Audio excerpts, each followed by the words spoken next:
One of the biggest decisions that you're going to make in your GM career is what do you want your backstory to be? Well, I'm looking at that offensive coaching and that defensive coaching on ex-players, so that looks pretty nice. Another one that stood out to me was actually the closer. A lot of charisma. So how does that affect how you build your team, having charisma versus maybe having better coaching? So those are kind of two really good examples. The ex-player is kind of like a very orthodox pick. You're going to be really good on the floor. You have a good spread of stats otherwise. You're going to be able to help your team out just by being around a lot better. And the starter perk for the ex-player is going to make it a little bit more inspiring for your players as you play. But in contrast, the closer, you're not as skilled with the basketball side of things, but you know the art of the deal. You know how to trade, you know how to get picks, you know how to close the deal. I think I'm going to go with ex-player. Oh. I like having on-the-court control over what I can do off the court. I want to maximize what I have on the roster, you know what I'm saying? That makes sense. And now you're going to go ahead and pick two more attributes. Let me go ahead and just go down the list, and I'll kind of give like a brief overview. So. Sure.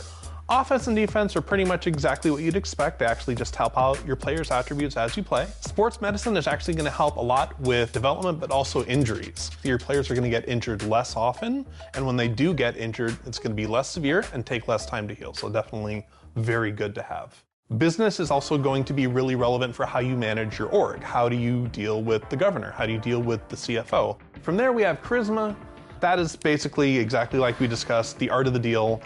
This is probably the most important attribute in my GM for all of our brand new conversations. Now, since I chose ex-player, I think I'm going to go with charisma here to give myself a nice little balance. No, that's killer. I mean, you're going to be great on the court, but getting up to 5 or especially 6 points is really kind of like a good starter amount to make sure that you're going to have a ton of options inside conversations. Cool. All right, now this is one thing that's really exciting about 2K25. Let's talk about the perks. Break down the perks that you can expect when players jump in the mode and check them out. So perks are very similar to how badges work in our game currently, except they're just one level, and we have a ton that are brand new this year and tailored specifically to your MyGM experience. For example, you mentioned how you like being a really offensive-minded. We actually have Shot Doctor and Expert Shot Doctor. That'll be really good if you really want to make sure that you're targeting outside shooting. You already know I'm going for those. 100%. Seems like a slam dunk then. I guess that'll be your perk for level 1. Now, you mentioned you start at level 1, so what's the process like to level up your perks this year? Okay, well, as you complete conversations, you'll get tasks, you'll get experience, and then you'll level up. Basically, very roughly every level, you either get an additional attribute point or you get an additional perk. So we'll go ahead and walk that through a little bit. So you've leveled up to 2 and 3, so you're going to get 2 more points. Where would you like to put them, Chris? So with those 2 attribute points, I actually think I'm going to put it into offensive coaching. Okay. I want to start getting buckets right off the bat. Absolutely, and there are a few conversation options that are unlocked by getting that up to 5 and 6, so definitely an excellent choice. So, okay, you're now even more proficient on the offense side of the ball. We come to level 4, you get to pick a new perk.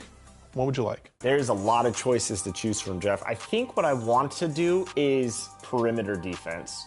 That's what I do when I'm on the court with my player, and I really want to focus on stopping the three-pointers, the guard play, shot creators out there. I think for me, I want to limit threes as much as possible in today's current NBA, so I want to do that. I want to focus on perimeter defense. Bam, you've picked your next perk, and so then from there, that's level 4. Again, 5 through 7, you're going to get 3 more attribute points, so where would you like to put them? I'm curious to see what analytics does for your GM team. How does it work in 2K25 with putting points into analytics, Jeff? Well, of course. It's super helpful for when you're doing scouting. The higher you are with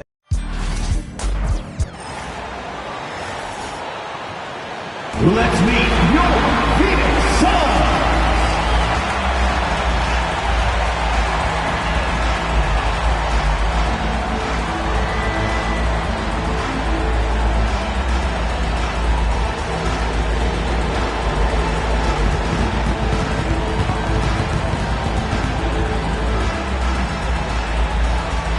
At the point, 6 feet 1 inches, number 21. Tyus Jones.